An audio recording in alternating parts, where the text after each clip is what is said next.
ओम श्री गणेशाय नमः। हरे कृष्णा, राधे राधे। मैं कुसुम सिंह छत्राणी आप सभी का अपने चैनल शिव शक्ति में हार्दिक स्वागत करती हूँ।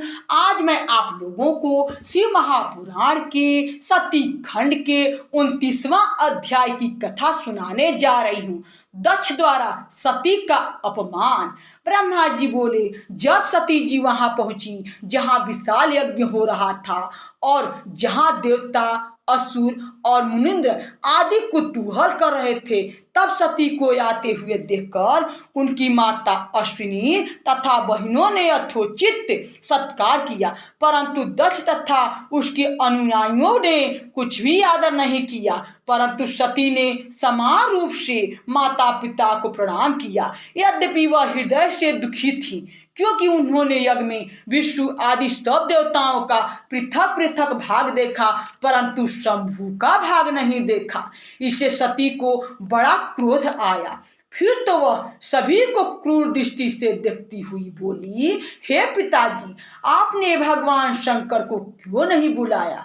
वे तो स्वयं यज्ञ स्वरूप, यज्ञांग और यज्ञों के दक्षिणा स्वरूप हैं। बिना उनके आए आप इस यज्ञ का संपादन कैसे कर लेंगे? उनके बिना तो आपका यह सब कुछ अपवित्र ही होगा, क्योंकि हव्य, कव्य और मंत्रादि सब कुछ शिवमय ही हैं।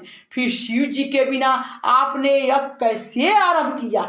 क्या आप शंकर को कोई सामान्य देवता समझते हैं? यह आपने उनका अपमान किया है। हे नीच पिता, आज आपकी बुद्धि भ्रष्ट हो गई है, तभी तो इस समय आपने उन शंकर को नहीं पहचाना। फिर ये ब्रह्मा, विष्णु आदि देवता और मुनीश्वर भी बिना शिव जी के तुम्हारे यज्ञ में सम्मिलित कैसे होने चले आए? इस प्रकार यह कहकर शिव स्वरूपा सती ने सब देवताओं को धमकाया और विष्णु जी को तो उन्होंने बहुत ही लज्जित किया। विष्णु जी सती जी के वचन सुन भय से व्याकुल हो मौन हो गए। तब दक्ष अपनी पुत्री के ये वचन सुनकर क्रुद्ध हो उससे वक्र दृष्टि से देखते हुए बोले, हे भद्रे, बहुत कहने से क्या लाभ? तू यहाँ क्यों चली आई? यहाँ रह, चाहे यहाँ से चली जा, मुझसे तेरा कोई प्रयोजन नहीं है।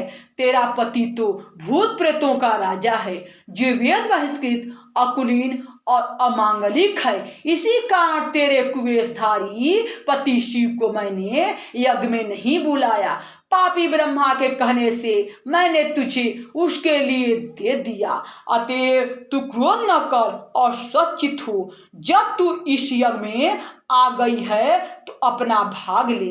दक्ष के इन वाक्यों से सती को संतोष न हुआ और वे अपने पिता की ओर देखकर अत्यंत रुष्ट होकर बोली, हे पिताजी, मेरी शिव दर्शन की इच्छा है, मैं उनके पास कैसे जाऊं?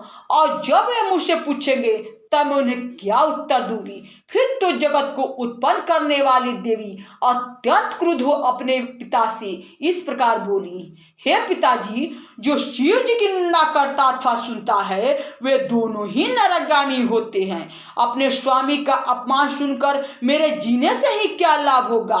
अतः मैं अग्नि में प्रवेश कर इस शरीर का त्याग कर दूंगी। यदि मनुष्य में कुछ भी शक्ति हो तो वह शिव जी की निंदा नहीं सुनता।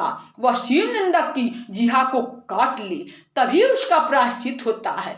यदि असमर्थ हो तो कान मूंद कर ही चला जाए। इस प्रकार धर्मित्री कहकर परम दुखिता सती शिव जी के कहे हुए वचनों का स्मरण कर वहां आने का पश्चाताप करने लगी। फिर क्रोधवश निशंक हो दक्ष तथा विष्णु आदि शिव देवताओं और मुनियों को सुनाती हुई अपने पिता से कहने लगी, हे पिताजी, निश्चय ही तुम शिव जी के घोर निंदक हो। इससे तुम इस लोक में महा दुख भोगकर अंत में नरकगामी होगे। हे दुर्बोध पिताजी, बहुत कहने से क्या होगा? तुम अभिमान न करो, तुम बड़े दुर्बुद्धि तथा दुष्ट हो। अतएव तुमसे उत्पन्न यह देह मेरे किसी काम की नहीं है। जो दुष्ट बड़ों की निंदा करे उसको धिक्कार है। विशेषकर विद्वानों को उससे संबंध नहीं रखना चाहिए। अतएव अब मैं इस देह को त्याग कर ही सुखी होंगी। हे देवताओं और मुनियों, तुम सब लोग मेरे इन वचनों को सुनो। तुम लोगों ने यह कार्य सर्वथा ही अनुचित किया है। इससे तुम सभी लोग शिव नंदक हो और तुम्हें इसका दंड भी शीघ्र मिलेगा। यह कहकर सती जी मौन हो अपने मन में प्राण प्रिय शंकर जी का ध्यान करने लगी। यहाँ शिव महापुराण के सती खंड के 29वां अध्याय की कथा समाप्त हुई। बोलो शंकर भगवान की जय। हरे कृष्णा, राधे राधे।